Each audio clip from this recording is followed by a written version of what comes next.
Well, hello everybody. Yes. Guess who? It's me. I've been gone for quite a while. I still don't have much strength and getting around very, very slow. But boy, I had a siege from the middle of February until about 2 or 3 days ago with this rotten stuff. We got it first, and it lasted us a lot longer than it did some people. It lasted for about 2.5 weeks or so, and we were just on the verge of maybe like in a day or two, and we've been well.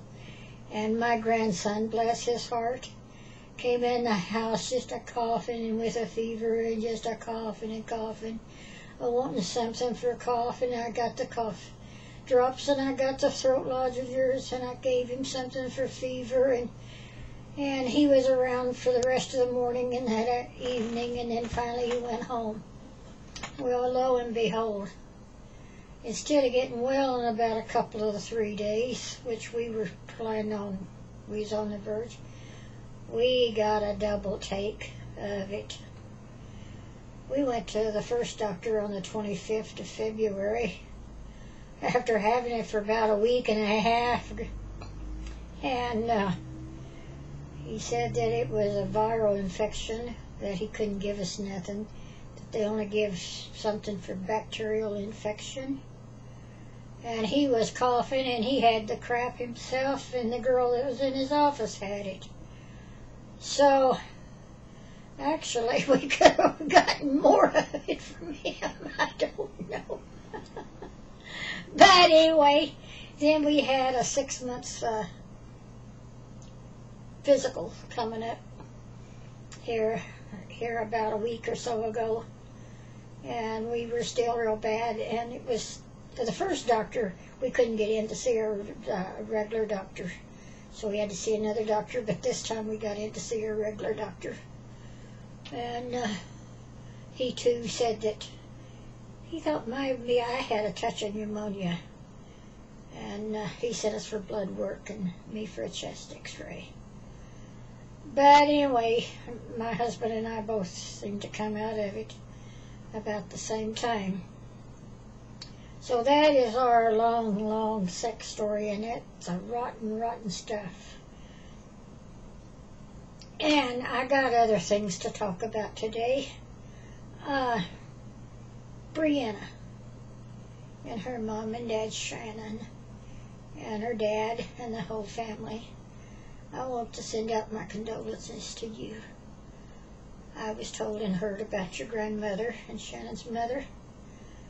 That's bad, passing away, and I just want to tell you how sorry I am to hear that. That takes a lot out of the family. It takes a long time to get over it too. I know that for a fact. So I send out my condolences to them.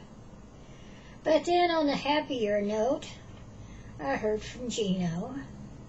And Gino keeps in touch with me, and I keep in touch with him, but then he keeps in touch with a lot of people too. I'm not the only one.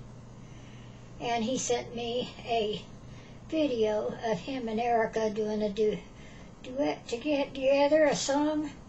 Oh, that was really good. Erica, you're a magnificent singer, and I think Gino was, and I think it just really turned out super well. I really enjoyed seeing it. And I got more news about Gino, but I will not. I'll wait for another month or so before I run more mouth about him anymore.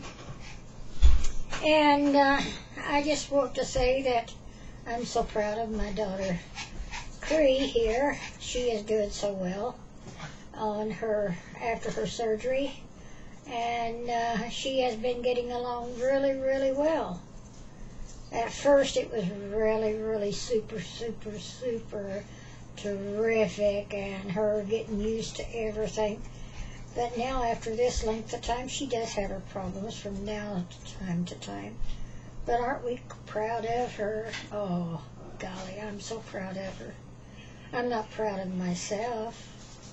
because, see, I've been gaining a little weight, and I shouldn't be gaining any weight at all. So I should lose weight. I should go in and lose weight again, or try to lose weight. But it's really hard. It is really, really super hard. Anyone that can go and do it, I really pat them on the back. So, another thing I've got here in Oregon and Washington, on April Fool's Day, on April 1st, they are supposed to have their stud tires taken off of their cars. If not, they can be given a $100 fine. Now, I say around Eugene here and up and down the valley, but when you hit those mountains and over in eastern Oregon, there's snow. And up north of us into Washington, it's snowing today up there. It's come in another big snowstorm, and around Snoqualmie and even around Seattle, they're having snow showers and everything. And they say Washington too. I mean, they could. Well, what the heck? I mean, it looks to me like that there would be an extension or whatever, the governor or the states or somebody would come up and say, well, yeah, where it is snowing and we still have ice and snow on the ground, that it is legal to have the studded tires yet on your car. But when they say that all of Washington and all of Oregon on April 1st, if you're caught with studded tires on your car, you're a $100 fine, that's wrong. I can say it'd be wrong around here where I'm at, because we don't have, but it was only a week or so ago that we had some sleet and some snow, but it wasn't all that bad.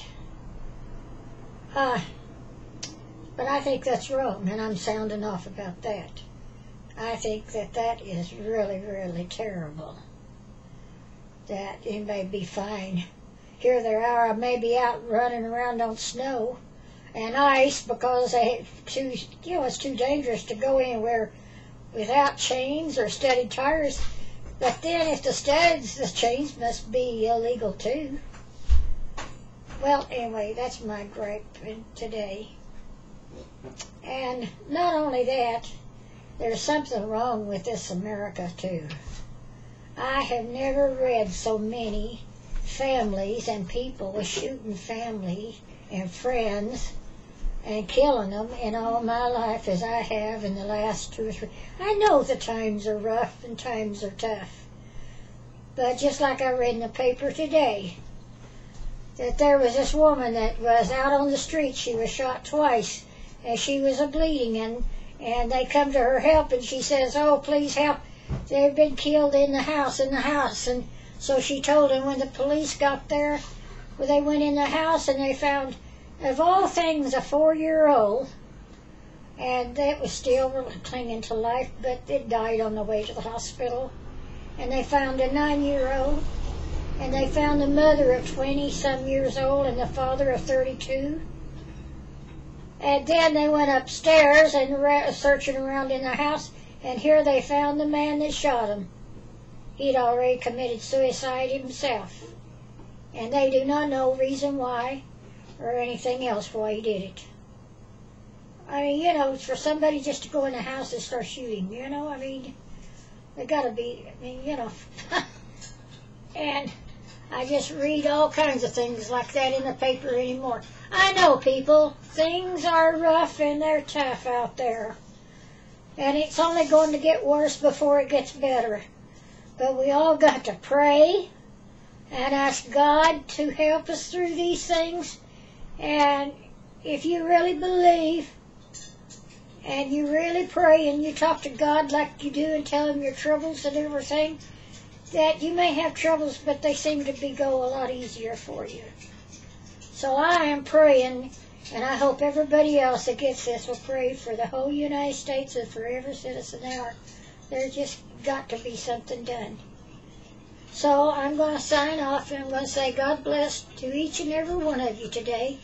And I'm glad to be back on here. So God bless. Take care.